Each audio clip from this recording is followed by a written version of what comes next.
c'est pas vrai.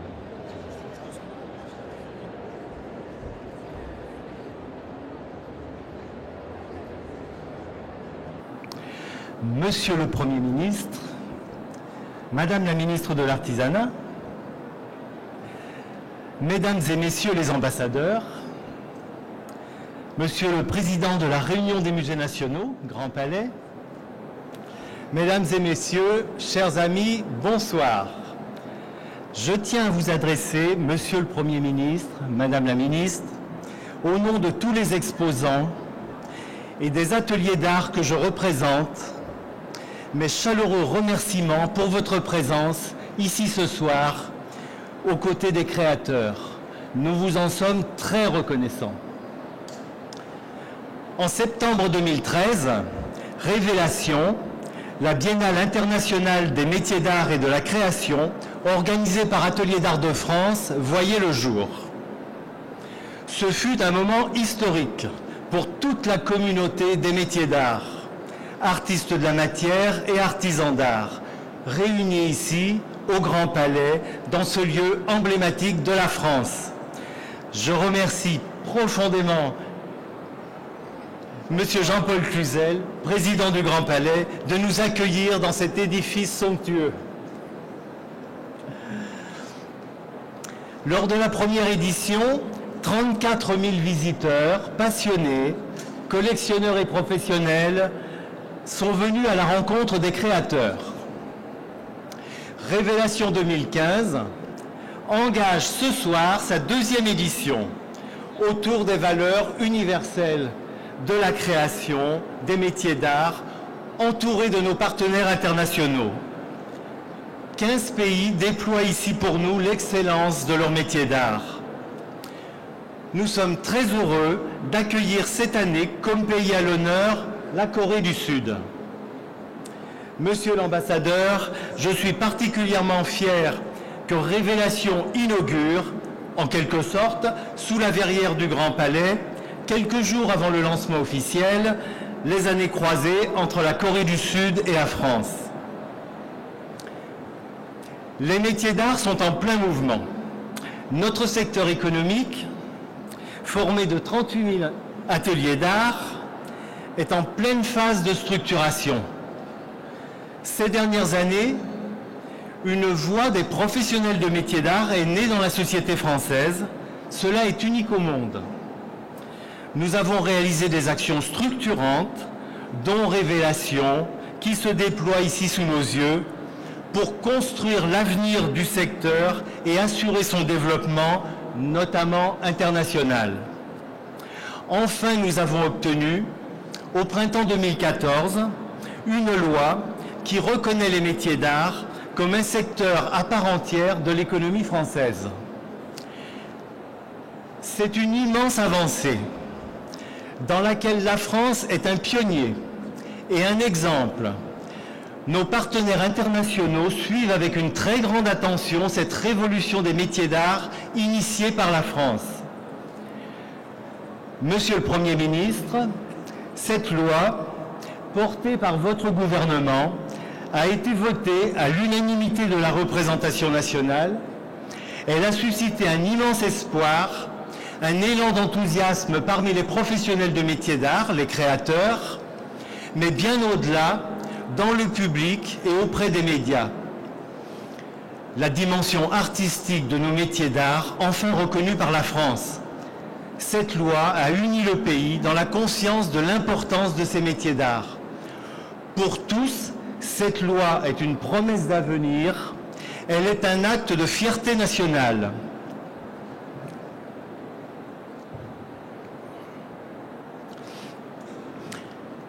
Monsieur le Premier ministre, je sais à quel point l'image de la France est pour vous essentielle, combien l'intérêt du pays compte pour vous, combien l'art et la culture sont importants dans votre vie. Les métiers d'art sont un enjeu essentiel pour la France. L'énergie et la créativité qui animent ce secteur se diffusent dans toute la société et irriguent l'ensemble de l'économie. Avec cette loi, la France a créé, sous votre gouvernement, quelque chose d'unique, de magistral, un acte noble, un modèle pour le monde. Mais nous sommes à un tournant de notre histoire. Depuis 1 an et demi, nous attendons les décrets d'application de la loi. Nous connaissons votre énergie, elle est à l'image de celle des professionnels de métiers d'art. Je vous demande, Monsieur le Premier ministre, de prendre la mesure de la nécessité impérieuse d'appliquer cette loi. Elle est indispensable aux métiers d'art, elle est indispensable à l'économie de la France et au rayonnement de notre pays dans le monde. Aujourd'hui, des freins sont à l'œuvre, qui en bloquent l'application. Des falsifications de l'activité métier d'art sont sur le point d'aboutir. Elles sont une tromperie du public. Elles sont extrêmement préjudiciables au métier d'art et à l'économie du pays. Nous allons de nouveau nous retrouver avec des freins au développement. Aujourd'hui, nous avons impérativement besoin, la France a besoin, que l'ensemble des règles contenues dans cette loi soient mises en application. Codification d'activités économiques, conventions collectives, filières de formation, toutes les règles fiscales, sociales, juridiques qui vont permettre le déploiement de cette partie essentielle de notre économie et de l'image de la France. C'est indispensable et c'est urgent. Monsieur le Premier ministre, les métiers d'art comptent sur vous, le pays en a besoin. Monsieur le Premier ministre, je vous remets la parole.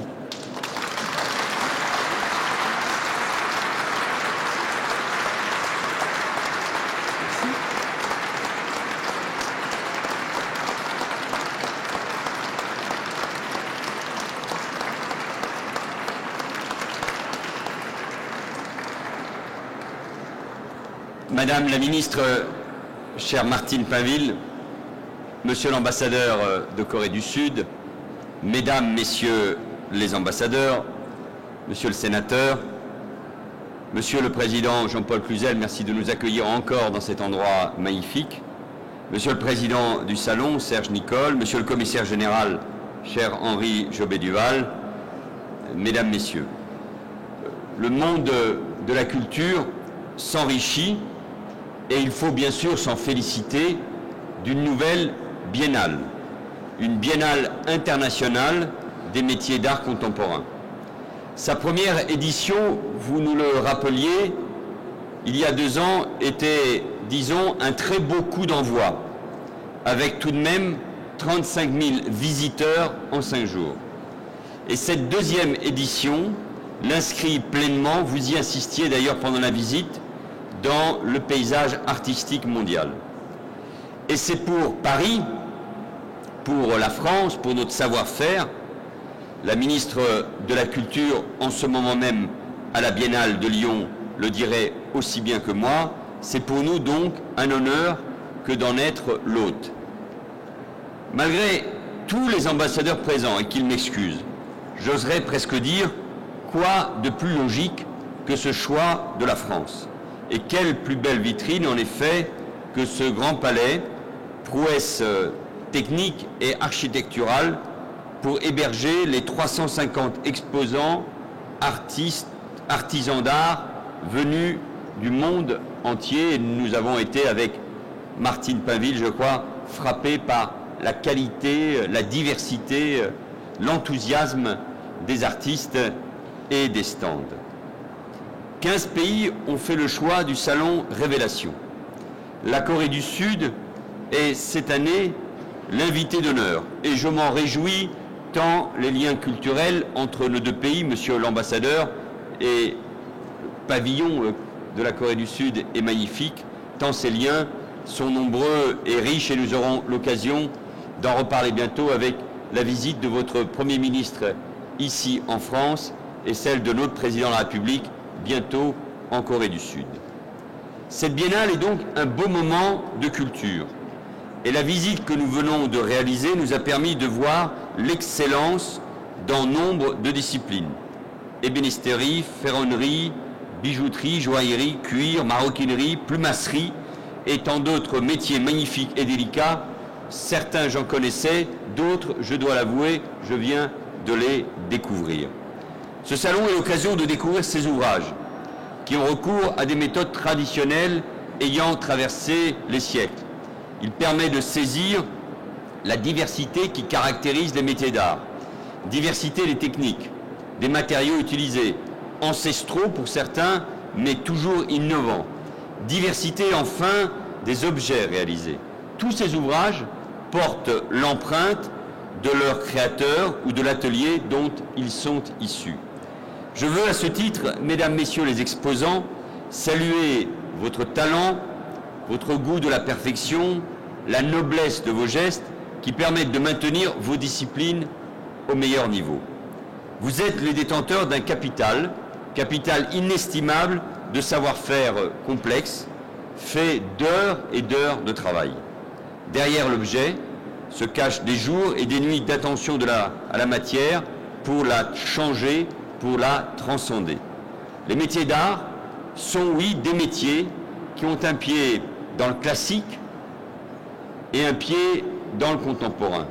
C'est ce qui en fait, je crois, et nous l'avons vu également, le côté merveilleux. Vous tous êtes à la fois des créateurs, mais aussi des entrepreneurs, des artisans, Madame la Ministre, et des artistes. Et c'est une source légitime de fierté, cela se voyait sur les visages, et de dynamisme. Les métiers d'art constituent, oui, un secteur énergique, avec un très grand nombre de très petites entreprises, environ 38 000, à très forte valeur ajoutée. Ils contribuent fortement au rayonnement de la France à l'étranger. Nous l'avons vu pour ce qui concerne le cuir, la maroquinerie, avec un solde positif de 2 milliards. Depuis la rénovation de notre patrimoine historique, qui attire toujours plus de touristes, jusqu'au secteur de luxe et de la mode, qui est l'un, vous le savez, de nos principaux atouts à l'exportation.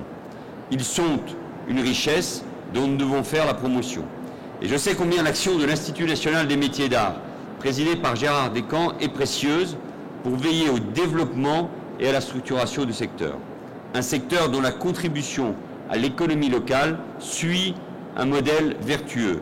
Utilisation souvent de matériaux locaux, il y en a tellement dans nos territoires, fabrication dans le respect des règles d'art, transmission, nous l'évoquions aussi à travers la visite des écoles, transmission des savoir-faire aux jeunes générations pour en assurer la sauvegarde.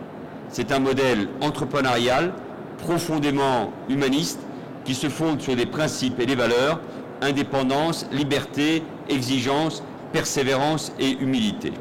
Faire la promotion des métiers d'art, c'est aussi pour l'État s'impliquer de manière très concrète.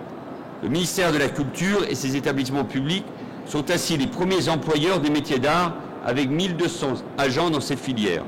Elle regroupe une soixantaine de spécialités dans les ateliers de création, Manufacture nationale des Gobelins, Beauvais, Savonnerie et Sèvres, et de restauration, vous le savez, Louvre et Archives nationales. Des engagements ont été pris ces dernières années pour maintenir et faire évoluer cette filière en lien avec la valorisation du patrimoine monumental et immatériel. La dentelle d'Alençon est ainsi désormais inscrite au patrimoine de l'UNESCO. Il s'agit là d'améliorer également la formation et l'accueil des apprentis dans les manufactures nationales. Faire la promotion des métiers d'art, c'est enfin prendre les mesures législatives adaptées. La loi du 18 juin 2014, vous l'évoquiez, relative à l'artisanat, au commerce et aux très petites entreprises, dite loi Pinel, a marqué une grande avancée. Elle a reconnu l'importance de ces secteurs dans l'économie française, mais plus encore, elle a sécurisé les savoir-faire et les qualifications. Le trait commun de toutes ces professions, c'est la maîtrise du geste, de la technique. C'est cette définition que la loi a inscrite dans notre droit et il était temps. Les professionnels des métiers d'art bénéficient par ailleurs, et Martine Pinville y veille, des actions engagées par le gouvernement en faveur de l'artisanat et des TPE. L'action du gouvernement, je veux le rappeler, c'est 1 milliard d'euros de baisse des charges dans le cadre du pacte de responsabilité et de solidarité pour ce secteur. Un montant qui vient s'ajouter aux baisses de cotisations prévues par la loi Pinel et aux allègements de cotisations patronales prévus également dans le cadre du pacte qui bénéficieront aux artisans comme aux commerçants. Et c'est aussi l'exonération de la C3S pour les plus petites entreprises et demain pour les autres. L'action du gouvernement, c'est aussi la simplification des procédures de création d'entreprises et des conditions d'embauche et de formation des apprentis et des salariés, l'utilisation du titre emploi-service entreprise pour les PME de moins de 20 salariés, c'est 4 000 € de prime pour embaucher un premier salarié et aider les entreprises individuelles qui sont si nombreuses dans les métiers d'art à franchir le pas du premier recrutement. Enfin, nous avons agi pour faire reconnaître et protéger nos indications géographiques pour des produits artisanaux afin de valoriser ceux qui les produisent et de porter l'excellence des terroirs et des territoires. Je sais que beaucoup reste à faire pour consolider vos secteurs. Vos compétences sont rares. Il faut en assurer la transmission, motiver et former celles et ceux qui prendront votre suite, se réapproprieront vos savoir-faire. Sachez que le gouvernement est à vos côtés car nous savons combien vous êtes un dépense essentiel de la fierté de la France et c'est pour cela que nous devons mettre en œuvre concrètement la loi, vous l'évoquiez, et que les décrets, quand quelques arbitrages ont été rendus, sortiront pour son application. Vous l'attendez avec impatience et vous avez raison. Monsieur le Président, cher Serge Nicole, encore bravo pour cette belle initiative qui, elle, n'a rien d'artisanal, mais qui donne à l'art, au métier d'art, toute leur place. La culture, avec toute sa diversité, occupe une place essentielle dans l'identité de notre pays. Nous le savons et nous le verrons bien encore dans quelques semaines, ici même, pour ce qui concerne la FIAC. Et d'ailleurs, il y a parfois parmi vos exposants des artistes qui participent ou qui ont participé à la FIAC. Nous pouvons être fiers de notre patrimoine culturel, mais n'oublions jamais que la culture, c'est aussi une des forces de notre économie. Je souhaite, et je n'ai aucun doute là-dessus, encore plus de visiteurs que l'an dernier, toute l'énergie présente ici, tous les talents venus du monde entier, tous ces artistes sont d'incomparables atouts pour cela. Bonne biennale à tous et merci de votre accueil. Merci beaucoup.